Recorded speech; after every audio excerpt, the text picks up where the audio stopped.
Dr. Gottlieb, you have been a voice of reason for us for months and months since this entire pandemic started. But you're an incredibly diplomatic person. But I do get the sense in your latest op-ed that you're a little frustrated. And let me just read for people who haven't seen it yet. Here's what the top of it says. The Trump administration's COVID response seems increasingly to reflect a policy preference among some conservatives.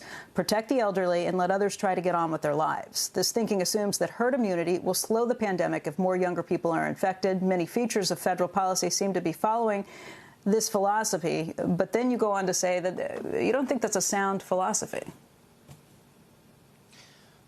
Right. I don't necessarily agree with that. I mean, there's aspects of it that make sense. We should be protecting the elderly and trying to get resources into nursing homes to make sure infection doesn't get in there. But I don't think we should just let this virus gallop in everyone else, because if you have a lot of community spread, inevitably it's going to seep into the populations that are more vulnerable.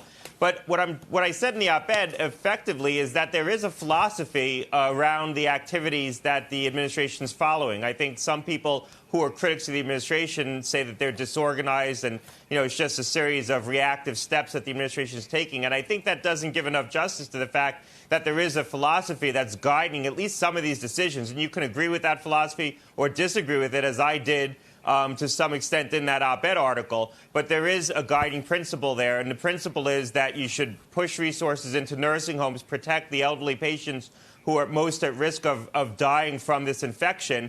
And you don't need to be focusing as much on younger, healthier populations. Why I think that's wrong is, first of all, a lot of people who are younger otherwise have comorbidities that put them at high risk of a bad outcome, like diabetes or obesity. Second, you have a population that, if it does get into a younger population, as it did in the Sun Belt initially, eventually, if you have a lot of community spread, it's going to get into those more vulnerable populations.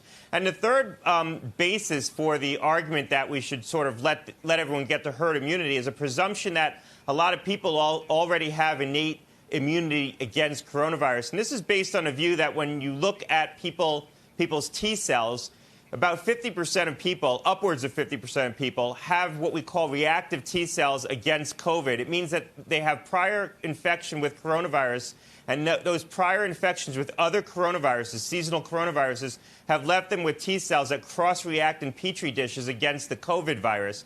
We know nothing about whether or not those T cells are protective. There's no evidence really to suggest that they are. But people are using that laboratory finding to make a conclusion that there's a vast army of people out there who already have immunity against coronavirus, and therefore if we just infect an incremental 10 or 20%, we'll reach herd immunity. I think that's a very dangerous proposition because we don't have enough information to base that kind of conclusion on.